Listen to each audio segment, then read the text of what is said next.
अरे दामाद जी, आप अचानक, ना कोई फोन ना कोई मैसेज। नमस्ते। नमस्ते नमस्ते, आइए अंदर आइए। अंदर नहीं जाएंगे। क्यों? क्योंकि इन्होंने कसम खा रखी है। कसम? हाँ, जब तक आपकी बेटी इनसे हाथ जोड़ के माफी नहीं मांग लेती, ये आपके घर की दहलीज भी नहीं चढ़ेंगे। ऐसा है क्या दामाद जी? बताओ, ये भी कोई बात हुई? पति पत्नी के मामूली झगड़े में कसम खा लिया आपने? मामूली झगड़ा था वो। मामूली नहीं था तो क्या था? ईरान और अमेरिका का युद्ध था। आप ही बताओ भाई साहब, आप भी तो शादीशुदा हो। कुंवारा हूं मैं अभी तक। अरे हो, लग तो 2 बच्चों के बाप रहे हो। खैर छोड़ो, आपको पहले कभी नहीं देखा इनके साथ। जी मैं वकील हूँ। वकील क्या? वकील? अरे वकील शर्मा, वकील सिंह, वकील खान, वकील मेहता क्या? ना, मैं नाम से वकील नहीं हूँ। तो मैं काम से वकील हूँ। वो कोर्ट वाले?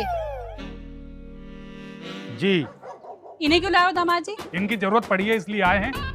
अच्छा, मतलब अब आप मेरी बेटी से कानूनी लड़ाई लड़ोगे? इतने सालों से लड़ाई ही लड़ रहा हूँ, अब ये लड़ाई खत्म करनी है, इसलिए कानून को साथ लेके आया हूँ। मतलब अधिकारी जी ने आपकी बेटी को डिवोर्स का नोटिस देना है। अच्छा, तो आप डिवोर्स दोगे मेरी बेटी को? इतनी छोटी सी लड़ाई के लिए? लड़ाई छोटी थी और मैं भूल भी जाता, लेकिन एक बात बताइए, 20 दिन हो गए, ना एक फोन किया ना कोई मैसेज किया। आपकी बेटी को थोड़ी भी चिंता है कि ये ग्राम विकास अधिकारी कैसे रह रहा है, कैसे खाना पीना बना रहा है? वो तो अपना यहाँ मायके में आराम से बैठी हुई है बस। अरे तो खाना बनाने के लिए मैंने भेजी तो थी अपनी बहन की बेटी आपके घर। मैंने सोचा जब तक ये नहीं जा रही है तब तक कम से कम खाना पीना तो करवा देगी वो। लेकिन वो भी तो टेम्परेरी इलाज था ना। तो आप क्या चाहते हो? परमानेंट इलाज करवाना?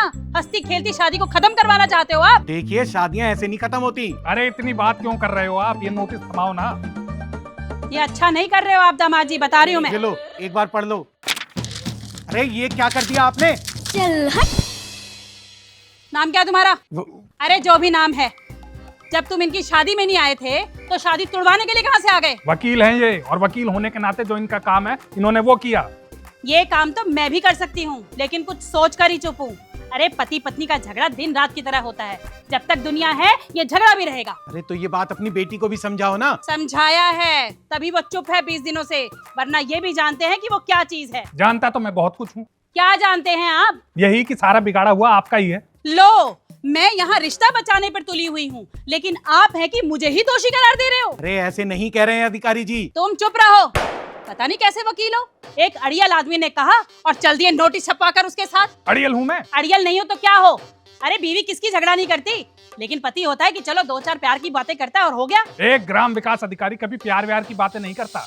नहीं करता तो सीख ले, क्योंकि जब तक मैं जिंदा हूँ तब तक तो उसे समझा कर भेज रही हूँ, लेकिन बुढ़ापे में अगर ऐसा करोगे ना तो फिर अकेले ही रोटियां बेलनी पड़ेंगी। अकेले तो रोटी बेल ही रहा हूँ और आगे भी बेलूंगा, लेकिन अपनी बेटी से ये कह देना आप कि अब वहाँ आने की कोई जरूरत नहीं है, यहीं रहे चुपचाप। अच्छा, तुम्हारे कहने से नहीं जाएगी क्या?